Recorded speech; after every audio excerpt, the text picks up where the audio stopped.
Now, in this part, let's see how we can write our comments, our conditions, and our loops inside of a blade file. So in here, let's start by writing our first comment in a blade. To write a comment inside our blade file, we will have to start with curly bracket, double curly brackets, then dash dash, and end it with dash dash, then double curly brackets. Then we can write any comment in here we want. For example, this is a comment. Then save it. Now let's go. Let's refresh. There is nothing to display because we wrote the comment in here.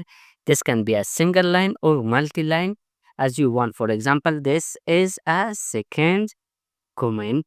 Now let's save. Let's go back and nothing. Even if I open the page source, let's open it.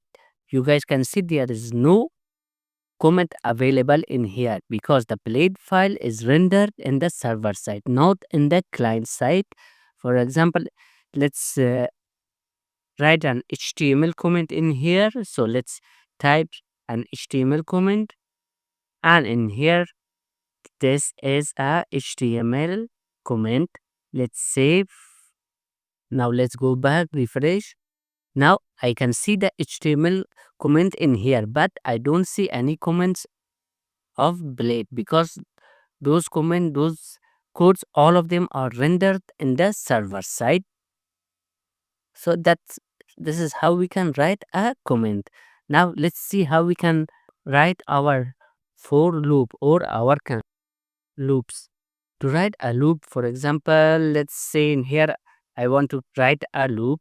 I will say I will start with at symbol. So this is how we can write our PHP or Laravel codes inside our blade file. Then after that, for and my condition. So let's write my condition in here. So make the $sign 0 and until $sign 0 is smaller than 10, incremented by 1 in each loop. And normally what we do is to after our for we will write our brackets, but in the blade file we don't have to do this. We will just type at the end of our loop, we will say at n 4. Now let's print the I in here. So $sign I, sorry, like this, $sign I. Now let's save them. Let's go back to our browser and refresh. Okay, we got our numbers in here. So this is how we can write a for loop inside our blade file. Similarly, we can also the same way we can also write our condition in here. For example, in here, if I want to say like, let's write an if condition. So let's say if $sign I is equal to 5, then let's end the if and end if. In that case, let's print an h1 tag and say hi. This is $sign I. Now let's go, let's refresh. So once we hit the 5 in here, we got our h1 text. So this is how we can write our for loop. Doesn't matter if you are writing inside this for loop or outside this, but you have to start with the at symbol.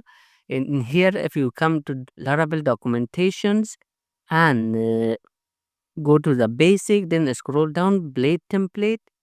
In here you guys can see more examples about how you can type blade directives inside your blade file.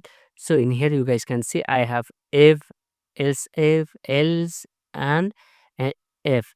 All of them you can see in here how we can write them. If you don't know, don't worry, we will talk about most of them or a lot of them in the future lectures. But remember, if you need any help, you can always refer to the Laravel documentation.